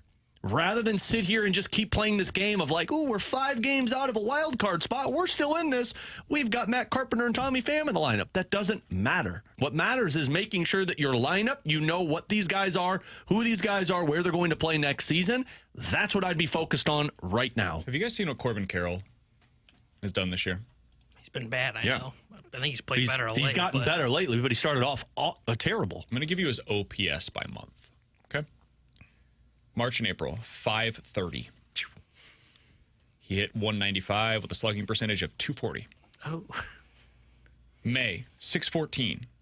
200 batting average, 340 slugging percentage. He had 2 homers in the first 2 months of the season. Then it got a little better, technically speaking. In the month of June, he hit 250 with an OPS of 725. So he was at league average for the first time this season, had 0 home runs. So through July 1st, had 2 home runs on the season. Then heated up a little bit. July, 220 batting average, but started slugging, 822 OPS. August, he's on fire, 260 batting average, and an OPS of 915. He figured it out. It took a lot of time, but he figured it out. The reason I bring this up is because the Cardinals have taken the approach with Jordan Walker, and they've taken the approach with a lot of young guys over the years of perform or else. Perform, or we have to find somebody who can, because we are so desperate for contention and so desperate for production. We don't trust the guys around you to perform, so we got to chase it. We got to find the next guy that's going to come in here and do the damage for us. The Diamondbacks took a very different approach this season with Corbin Carroll. They said, every day you're out there. And we believe eventually the production's going to show for it. And they waited and waited and waited, and it took a really long time. And overall this season, he's been a below-league average hitter. He's been worse this year offensively than Nolan Arenado. He's got some similar numbers, honestly, to Paul Goldschmidt right now. But when it matters the most for them, as they are in the midst of a playoff chase, he's performing again. And beyond that, he's a guy that they once again look to and say, that's the guy that we signed to that long-term contract. The reason I bring this up, Alex, is because that's the kind of thing the Cardinals have been unwilling to do, and it's gotten to them to where they are today with a lot of these guys cycling in and out. I don't know if this would have worked with Jordan Walker. I don't know if the Cardinals should have just said, you know what, break the record for most strikeouts ever in the history of our organization, Nolan Gorman. We trust it. We trust that you're going to get better at this big league level. You did it with Nolan Gorman all season. Well, that's what I'm saying. Like, maybe they should have just continued to trust it with Nolan Gorman and say, just go out there every day, and eventually it's going to work for us. We're going to get 35 home runs. And I bring that up because down the stretch, this is the time where you could do something exactly like that. It's a shorter sample size, but hey, what if you do now say, you know what, that thing that we were doing with Burleson where we were platooning him for a couple of weeks, it's not worth doing that anymore. Let's just play him every day. What we did with Jordan Walker by sending him down, hey, we thought about bringing up like Michael Ciani. Ciani's going to be down in AAA. It sucks for him. It's unfortunate, but we're going to bring up Jordan Walker on September 1st, and he's just going to play every day for us. Like, at some point, don't you consider doing something like that? I mean, I think you should. Again, like, I think at some point you need to be more concerned about what you have in your system and start finding things out. Like, it's probably not the best method in terms of growing and developing your prospects to put Jordan Walker in a bad situation if he continues to struggle. But he did it last year. He figured it out last year. And I would argue it's worse to kind of do what they did this year of you're here, you're back down, figure it out. We'll come back up for a week or two, and then we'll send you back down. I think this year was way worse than last year. No, I agree with you. In the Nolan Gorman thing's even weirder. It was like you're a starter, and then it's like, no, we're only going to use you in certain situations. Then you're on the bench, and now we're going to put you in the minors. At some point, you need to stop doing this game of, well, we're only 6 games out, and if you get in, anything can happen. You're trying to do this with guys that aren't a part of your future. Meanwhile, you're just kind of leaving these guys, and I think Kylie McDaniel said that you're kind of leaving these guys on an island by themselves to figure this out. And then it's like next year, you get the same opportunity again, but the threat's always there. At some point, the Cardinals need to lean into, and maybe this is the honesty side of it, what Tony Gwynn Jr. was telling us. At some point, you have to lean into this and say, look, it might get ugly for the next month, but these guys are our future. And the only way we are going to get back into a winning window is if Jordan Walker hits his potential, Nolan Gorman hits his potential, and they're not going to do this in AAA. They have to do it at the major league level. That means not playing Paul Goldschmidt every day? Yep. That means saying, you know what, we brought in Tommy Pham to play a specific role for what we thought was a contender. This team is no longer a contender, so he's not going to play that role. Go play it elsewhere, Tommy. Like, you deserve that opportunity. You don't have a whole lot of time left in your career at the major league level. Go succeed elsewhere. We're going to bring in guys that we think can help us next year. Alec Burleson, you're playing every day at first base now for the rest of the season because we believe that's going to be your primary position moving forward. Hey, Brendan Donovan, we view you as a guy that's going to be playing all over the diamond whenever we're a contender again. So you're going to play one day at second, one day at third, one day in the outfield, one day at first base. Nolan Gorman, you're back up, big boy. Let's see what it looks like down the stretch. Let's see if you were able to catch any fire down in AAA and see if some of those adjustments that you implemented down there are going to work at this level. Like, those are the kinds of things that you have the opportunity to do right now. I would call up Thomas DeJacy down the stretch. Like, hey, let's see what it looks like. Hey, you're going to be a bench bat for us next season because you have to be on our 40-man, and you're going to be one of our bench bats. You'll start 2 to 3 days a week. Right-handed bat, left-handed pitching comes in, boom, you're the guy that we deploy off of the bench. Well, let's see how you do in that capacity. And Ivan Herrera, you are our catcher for the rest of the season. No more of this Pedro Pajes is a better defensive catcher. Guess what, Ivan? Figure out why you can't throw guys out at second base so that we can work on this right now. There's no point in looking at this and saying, well, we still need a chance to get into the playoffs. And even if the mindset is we don't want to be below 500 back-to-back years, who freaking cares? Because if these guys don't develop, by next year, you're going to be in the same problem once again. And now you're going to be talking about 3 consecutive seasons where you're lower than 500. To me, the time when you do this is like right after this series. If you lose 2 out of 3 in the series, I think you're pretty much done. And Katie told us that, didn't she? Yeah. She said at the end of the week, right? Like after the Yankees series or no? Was it after this series? She was talking about the whole stretch. Yeah. But they need to take 3 or 4 from San Diego. Like, if it's a split and it's no longer we're contending. It's time to. Which means you need to win the next 3 games. Basically, that when you leave for New York, it's time. Yeah. You should know one way or the other which direction your season is heading, and I think we all on the outside already know where this season is heading, but it's harder to make those decisions internally than it is externally, and that means basically like right up against that September 1st date. And if you decide to waive players, you kind of need to do that prior to September 1st. So that way they can be on another team's roster. So that way they can potentially use them going into the postseason. So that's where we're at. That's how we view it. I would imagine the Cardinals probably view it a little differently. With Alex and T-Bone on BK. Coming up next, NFL Quick Hitters here on 101 ESPN.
With Alex and T-Bone on BK. All right, it is cut down day in the NFL. And Alex, my Kansas City Chiefs are parting ways with Kadarius Toney. Good thing we didn't listen to you when you said that you should draft him in your fantasy for a running back position. Yeah, I hope you didn't do that. Yeah.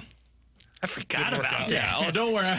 Fantasy football guy over here threw me under the bus. Hey, everybody should draft Kadarius Toney deep in their draft. He's going to be a running back threat. I'm off on Fantasy Football Friday again. I think I've done one of them with you guys. I tried to get us to do it last week on a Thursday, and you guys were like, no, it's a Fantasy Football Friday. You can't take our content away from us, and people are expecting it on Fridays. And they want to hear from the winner. That's like, that's like taking it. Oh, man, that would hurt. That's like trying to do Believe It or Not on a Wednesday because you're not here on a Thursday. That's fair. Honestly, T-Bone, solid move too. When you look back at the Kadarius Toney trade, they traded a 3rd-round pick for him. Was it worth it? They got a 65-yard punt return. Didn't you win a Super Bowl with Kadarius Toney? From him. Helped him win it. It's a key play. He also scored a touchdown in that game as a receiver. And he lined up offsides in another game. It's fine. Yeah, the whole experience, I would say, was... I mean, the memories are always going to be there. Way more frustrating than it was enjoyable. But, like... I'm asking this not just for the Chiefs' perspective, but for other teams, like when you get to the deadline, you've got this high upside player that's potentially available. Would you recommend taking the chance again if you were another team? I always take the chance on an upside player. I mean, for a 3rd-round pick, always the upside. And I know NFL's different. A lot of the times 3rd-round picks come through big for teams. I would always take the upside on a guy who's been in the NFL and has a high upside because you just don't know. You don't know if the guy needs to change his scenery, needs to get away from a bad place like where he was before he came to Kansas City. I always say take a chance. I think to trade to your first question, I think it ended up being kind of like a small win for the Kansas City Chiefs because of some of the better memories that you can always live off of. Small win meaning Super Bowl. I'm another team that I don't know if I'm picking up Kadarius Toney. If he can't work with Andy Reid, Patrick Mahomes. I wouldn't. Can he work with anybody? Like, typically, I do kind of agree on second chances. Oh, no, yeah, like now it's over. Yeah, but this is like a baseball player that came from the Rays that failed. Like, now it's going to the XFL because you're done at the NFL level. Oh, I can't wait to see him line up offsides for the can't wait to see him piss off, what's his face, AJ McCarron, because he lined up offsides. The thing with him is, like, I think he's too prideful to even go to the UFL. Like, I don't think he would even do it. Be like, if I'm not making it in the NFL, then I'm not doing it. Canadian football. Harder to go offsides there. You get a running start. Oh, actually, it might be easier. It's true. Never mind. He shouldn't go there. He should create his own league that has no offsides. You could join Jeff Fisher's Arena Football League. How much do you guys care about cut down day? Like, I know, T-Bone, you're a fan of the Rams, and so they just traded Ernest Jones, the linebacker, for them. Which is like T-Bone didn't know that. No, I Tennessee know that. Titans. Yeah, he's going to the Titans. You didn't get anything back in return. They have like no linebacker depth. Hey, man, I'm sorry to spread the news for you. T-Bone apparently does not like cut down day. No, I typically don't pay much attention to it because I think you always get one or two names that become good players I feel elsewhere. Like Tony is the one that we'll probably get today. That's probably like the biggest headline. Other than that, though, I don't know if it used to be different or if I was just looking at it through a kid's eyes. It felt bigger than it does now. Do you guys feel that way, or? I don't feel like it's big. Yeah, I kind of feel like it's just like, okay. To me, it kind of feels like in the NHL PTOs. It's where it's like, oh, that's kind of cool. Guy gets a shot. Maybe he's going to be good. And then it's, nope, not good. He's gone. Like that's what it feels like for the cut down day, to where a couple of names become available that it's like, hey, that guy might have a shot elsewhere. Like, who was the Terrence Marshall from Carolina Panthers was let go. And like, big dude, wide receiver, former second-round pick. It's like, okay, maybe, but then... Cardinals released Desmond Ridder. Yeah. Commanders released Sam Hartman. That hair deserves to be in the NFL somewhere, so hopefully he catches on somewhere else. I had no idea Hartman was a Commander until you just said that. Like, How you doing? I thought he was still a Notre Dame guy. Cut down day used to be a little bit bigger, and the reason was because, like, for preseason games, you would typically see some of the starters play in the preseason, and I felt like there was always, like, one or two cuts where it was like, whoa, I can't believe they actually moved on from that guy. Now it's like six stringers that are being cut. And look, it sucks for those guys. Like, on the human level, cut down day sucks for the NFL players, and Kerry talks about it all the time. Yeah. But it's just not big names anymore. Like, you just mentioned the Rams, had no idea. Desmond Ridder, like, only reason he's a big name, why? Because he flamed out in Atlanta. Bailey Zappi. Yeah, exactly. Released by the Patriots. Zapped by New England. Quarterback. Former memories with Zapped the Patriots. by New England. None of those guys are big names. And there hasn't been a big name that I've seen that's been cut so far. And if those guys end up going on to have success, like, to me at this point, it would be shocking. You always get one, but anywhere they're going to go is you're a depth piece there, too. It's not like somebody's claiming for a number one wide receiver. I think we're going to look back and we're going to be like, that was the biggest story. A great pickup by the Battlehawks. I don't think Tony's playing in the NFL again. How many teams I think he will. I think somebody will pick him up. Brian Dable's like, we'll bring him back. Oh, he's such a We need Panther. this. Panthers are loaded with underperforming wide receivers. That feels right. Oh, God. Hey, Bryce Young, you already can't handle the NFL. Let's get a guy who can't line up on sides for you. Washington? Is that why Commanders? they traded Jahan Dotson? They were like, we're going to get Tony. I feel like they're okay with just taking a step back this year and going with young guys, but maybe they consider it. I feel like you don't want that around. Like, the Giants can't do that again. I don't think you want that around any young quarterback. Yeah, that's the thing. If you can't work with Mahomes and Reed, like Tebow mentioned, why would I want him with Jaden Daniels? Jacksonville? Will Jacksonville be the team that would make sense? Or New England? Like, they feel like they're trying to compete, I guess. They paid their New England is actually a good answer. They got a young quarterback, I don't know if I'm the. I don't know if they want the distractions. And if I'm the new head coach, I don't want that around my guys. Yeah. Especially if Drake May's going to be getting the starts this year. I don't want him to have to deal with Kadarius Toney on top of dealing with the NFL. I don't know where he goes. I don't know. I mean, he probably goes a practice squad deal, but it would Denver. Denver's Bo. spot. Oh, Sean Payton. Sean Payton for sure would do it. Bo Nix is not be going like, to be I happy. can fix this. Maybe the Chargers, Jim Harbaugh's like, I could fix this. I'll get it taken care of. Go run block, Tony. Go run. Be like watching Mike McCarthy set the run block with Zeke. And just stand right here and keep the quarterback up, all right? Somebody asked about Cody Schrader. I haven't seen any news on whether or not he's going to make it. I would be pretty surprised. San Francisco. Oh, yeah, that's right. It's a tough roster to be able to make. They did cut Matt Breida, so there's a chance. A good sign, but I think they would have to keep like 4 running backs at least, along with a fullback. It's just not a typical roster construction. My guess is he'll probably stay on their practice squad. That feels like the way that he's probably going to be able to make a roster for this season. And then moving forward, you hope that he could be somewhere long term. He's in the right system. He should be a zone running back. That's what he did in college. He excelled in it. That's the place that I would want to be if I'm him. Now it's just about sticking around, being really good on special teams when getting your opportunity there, and then hopefully 2, 3, 4 years down the road, you get a real shot to be a running back for them. And whether it's there, LA, one of those other systems, that's that McVay, Shanahan zone running scheme. When you get your chance, you got to take advantage of it. So, yeah. That is the latest in the NFL. Alongside Alex and T-Bone, I'm BK. Have expectations changed this year for Jordan Kyrou going into the season? Alex, I don't think that we have talked about him nearly as much as we had in other recent seasons. What does that say about where we're at with Jordan Kyrou? We'll talk about it next here on 101 ESPN.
Alex Ferrario with you to talk about my friends over at Classic Air Care. If you're in the market for an HVAC system, then it's time to just go through with it now. And it doesn't have to seem as scary as it is when you mention purchasing an HVAC system, because Classic Air Care makes this thing so much easier. I used them when our HVAC system went out, had them come out, do the whole walkthrough and check out our unit and find out what we need. There's financing options available for you, but I do urge you that if you're in the market for an HVAC system, to do it now, because what they tell me from Classic Air Care is there are government regulations on the new refrigerant that have to be used on the new HVAC systems if you purchase beyond January 1st, and that refrigerant is going, and the HVAC system is going to go up 15 to 20% more than what you're paying now. Look, it's always expensive, but it gets more expensive after January 1st. So call Classic Air Care. They truly are the pros. They've been making people comfortable since 1926. I've been using them since 2016. Give them a call today. Tell them Alex Ferrario sent you, or book your consultation online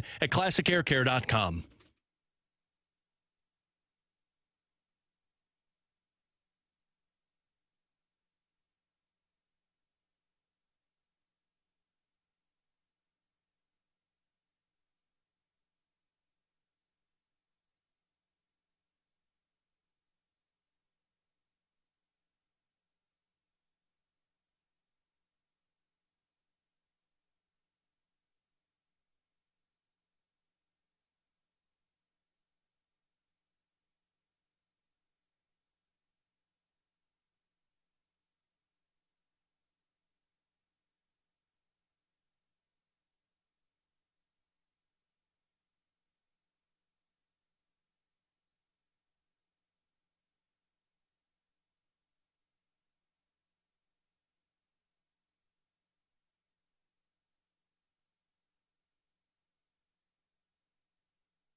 Terry Steer Sports Center update driven by Johnny Londoff Chevrolet and Johnny Londoff Autoplex. The Cardinals lost to the Padres last night, 7-4. They'll be back in action tonight as it's game 2 of their 4-game set. 6:45 will be first pitch. Miles Michaels will be on the mound for St. Louis, and Dylan Cease will get the start for the San Diego Padres. This Sports Center update is driven by Johnny Londoff Chevrolet and Johnny Londoff Autoplex. See them at londoff.com. Chevy, together we drive. Are you kidding me?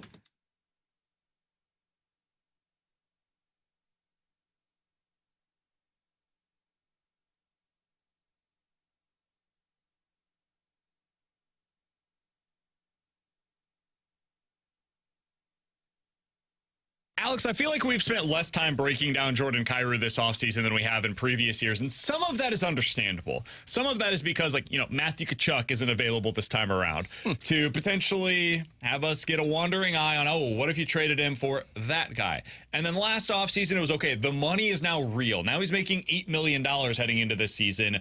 Expectations are he better take his game to the next level. And then, of course, the coach got fired. It was related to Kyrou, Thomas, that top line not performing the way that you expected. When asked. The whole thing, right? No, he actually said he loved Grape Brewery here in St. Louis. We know the backdrop to all of this. 2 days too late. late. We look back, and over the past 3 full seasons now, Jordan Kyrou, you look at the numbers, watch the games, and you see something different sometimes. But you look at the numbers. Tell people they don't watch the game. Jesus. That felt like a shot against me once again. He has 215 points in his last 235 games. That is more points over that stretch, Alex, than Brad Marchand or Zach Hyman or Anze Kopitar. Now, some of these guys bring other elements to their game that Jordan Kyrou doesn't. I'm not saying he's better than these guys, but others that are below him in terms of points over the last 3 seasons include Alex DeBrincat and Chris Kreider, Pavel Buchnevich, who we all really like, Carter Verhaeghe, Timo Meier, who we've talked about in the past as a potential trade candidate for the St. Louis Blues. Alex, have we arrived at a place where we feel like we kind of know what Kyrou is, for better and for worse? And if so, how is that influencing the way that we're going to be watching him and evaluating him going into this season?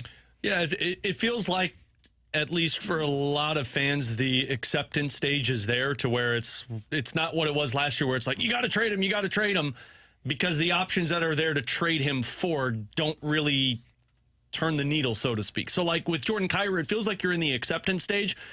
And part of me feels like the reason we're not talking a lot about Jordan Kyrou is the Blues seem to be building their roster the same way that they did with Vladimir Tarasenko, to where it's like, this is what we hope he is. We know what his flaws and his weak spots are, so let's add depth to this team so we're not solely focused on Jordan Kyrou. I still believe that this team's path to winning a Stanley Cup in the future is going to be Jordan Kyrou is going to have to be close to 40-goal scorer. He's going to have to be a top-line type of player.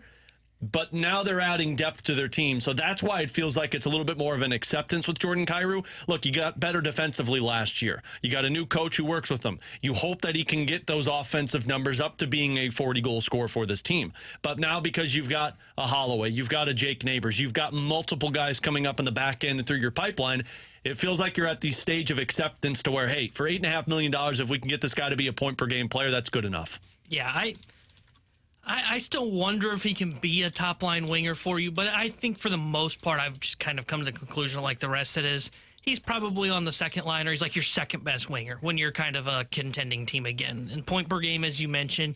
But I think those are fair expectations for him. You know, I don't know if he's ever going to become the guy that we maybe thought for maybe a year there, where it was, he can become one of the best goal scorers in the league. He has the speed, and now imagine if he becomes a guy that's a threat on the power play. I just don't think you're going to see that in his game. I think he's probably gotten to the point where you feel comfortable with him defensively, to where he's not great, but he's not he's not as much of a liability as he was 2 years ago. I think you know what he is. Now, with that being said, I still think you have to find a top-line winger for this retool. You know, I think that's gone a little under the radar, because every time we talk about it, we talk about, they need that defenseman to pair with Colton Parayko. Might have that with Broberg. You know, they need that number 2 center, because we can really see that that's a big hole on this roster if Booch is going to have to be kind of the stopgap guy there. I don't think we talk enough about how they still probably need a elite goal scorer that's a top-line winger that can be up there and paired with Robert Thomas for the long haul. Yeah, to me, like, you look at what opened things up for Dallas last year, because they went from being like a pretty good team to a borderline great team last year, where they ended up in the West Conference Finals, had a real chance to be able to go to the Stanley Cup, all that, right? It was Wyatt Johnson. That's what changed things for them. He opened things up, and on the blue line, they got better as well. That's important. That's part of this story for sure. But the biggest thing to me, in terms of what they did forward-wise, is, man, we had this massive find in Wyatt Johnston, who came in and became an immediate 30-goal scorer, 65 points, played up the middle a bit for them, and that altered the trajectory for them.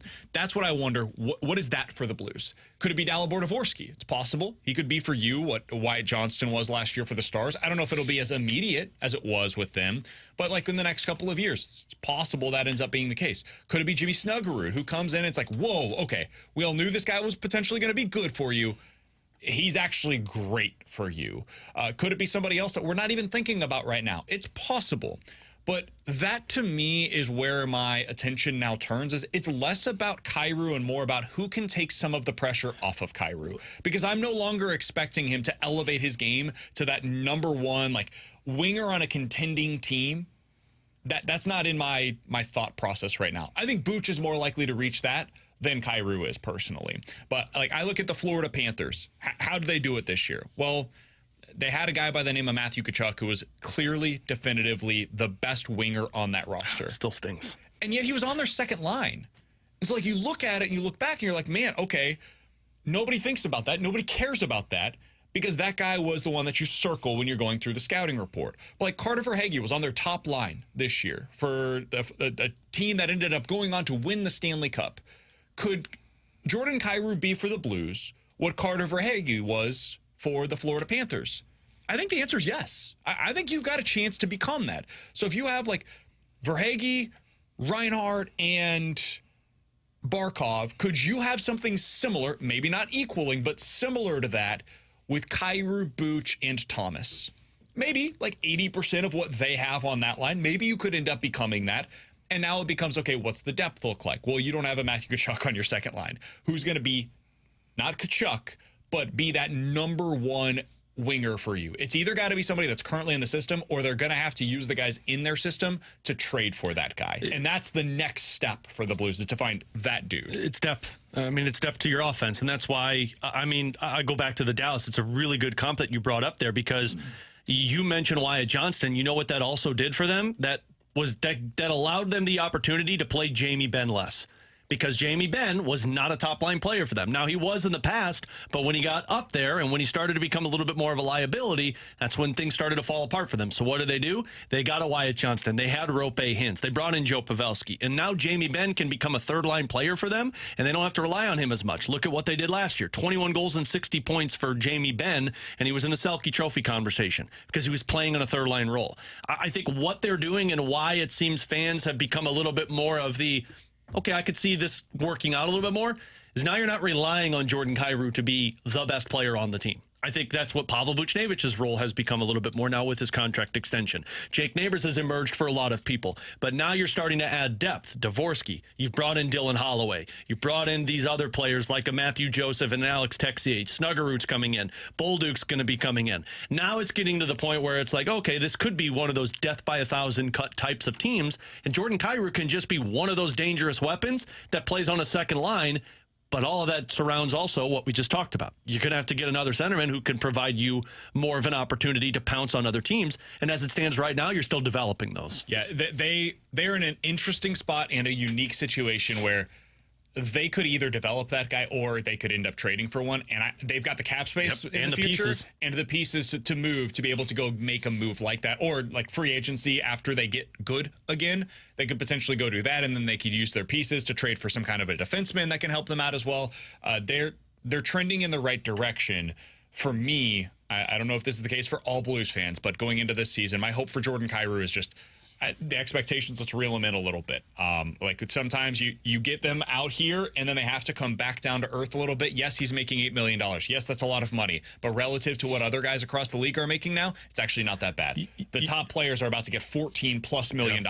He's about half of what the top stars in the league are making. So by the year 2 or 3 of that contract, we're going to start talking less and less about how, oh my God, look at how overpaid the guy is. If he's going to give you 30 goals every year and he's making $8 million, he's doing exactly what he's paid to do. The problem for him, though, will be you cannot be a liability every time you step on the ice. That's where and last year he improved on that. Last year he was not a liability every time he stepped on the ice. That is going to be one of those evaluation things that people are still going to have, because if you're a liability, kind of like what Trevor Zegras is for Anaheim, that's when people start getting a lot more frustrated. I don't think Kyrou's that. I don't think so either. He wasn't last year, at least. Yeah, I don't think so either. 2 years ago, I think he was, and that's where you have to keep trending in the right direction. Hey, you can get signed up to play in this year's Fastlane Pick'em Challenge at 101ESPN.com. Make your picks each week. See if you can defeat the Fastlane and the news from the Rizzuto Show, the Fastlane and the Riz Show, throwing down all football season long in this year's Pick'em Challenge. Get signed up to play right now at 101ESPN.com. In a miraculous turn of events, I am going to be participating in this year, which means they needed somebody that they could shoot in the butt every single week, and that is going to be me. Oh, well, that was a good pick by them. I was just say, out of all, everybody here, that's a perfect pick. Yeah, I understood what the game plan was. Some were like, oh, well, guys, maybe it's just they wanted somebody that knows football real well, and BK knows the game, and he used to play all these different things. No, that's not why they... It's a perfect opportunity because you're already here. So 2 o'clock, transitions. BK, bend over. Let's start this. That's exactly what it is. So if you guys want to out of the way, kick my ass the way that the Fastlane and the Riz Show will this year, that is assured. You can do that at 101ESPN.com. We'll be picking those games all season long. Coming up next, we're going to hit the rewind, and you'll have a chance to score a pair of lawn tickets to Sammy Hagar's sold-out show on August 31st. We're doing that for you next year on 101 ESPN.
If you missed anything from today's show, be sure to check it out on the podcast page, 101ESPN.com, and the free 101 ESPN app is where you go to find it. It's all presented by Dobbs Tire and Auto Centers. Coming up here in just a moment, I'm going to give you a chance to win a pair of tickets. 314-399-9646 is the Air Comfort Service text line. Keep that handy. We will give you a pair of lawn tickets to Sammy Hagar's sold-out show. It's August 31st at the Hollywood Casino Amphitheater. He's going to be joined by some guests there. You can win tickets coming up here in just a minute, or you can earn more opportunities to win at 101ESPN.com or the free 101 ESPN app. Alex, tonight, Cardinals back in action against the San Diego Padres. Dylan Cease is on the mound. That one hurts. This offense is hitting their peak right now. Miles Mikolas is on the mound for the Cardinals. That also hurts. Yeah. Hey, he's actually pitched well. He's hiding in one of his last starts. Did you hear his balance is better? And he's hiding the fastball more. Wait, are we being serious? Did you see his last start? That's what he said in his last start. Look at his last start, man. What has Dylan Cease done in his last few starts? You want to know? Yeah, go for it. If we go like his last 10, I think there's a no-hitter in there. Well, in his last... he's going to have another one. In his last 3 starts, 6 1/3, 2 earned runs, 5 2/3, 3 earned runs, 5 innings, 2 earned runs. And then before that, it's just spectacular. I'm looking at a 6 innings, 2 hits, and a big old goose egg for Miles Mikolas in his last start. Don't look beyond that, though. In July, Dylan Cease threw 38 innings and allowed 10 earned runs. He had a 2.3 ERA. Nah. He's been spectacular. This team is loaded, though, with right-handed hitters. Yeah. Looking back, Cardinals missed by not going after Dylan Cease harder than they did. Yep. That was a big time. Goes back to what Tony Gwynn said. I don't think it would have altered the trajectory of this season. And maybe long term you look at it and you're like, maybe it would have been also a mistake to go after Dylan Cease because now you've got a pitcher, but you don't have the hitting. This offense was just clearly never going to allow them to be a legitimate contender in any meaningful way. But man, going out there tonight and seeing on the other side a team that includes Luis Arraez, who they aggressively pursued early this season, and Dylan Cease on the mound with Mike Schultz at the manager position, it's going to be a stark contrast in styles, if nothing else. Yeah. I mean, that's going to be the hardest part, I think, with this series is especially going back and listening to what Tony Gwynn Jr. said. They're a team that knew when to be aggressive. And you talk about with Arraez, you talk about with Dylan Cease, you talk about years past with the Juan Soto, although I know it didn't work out.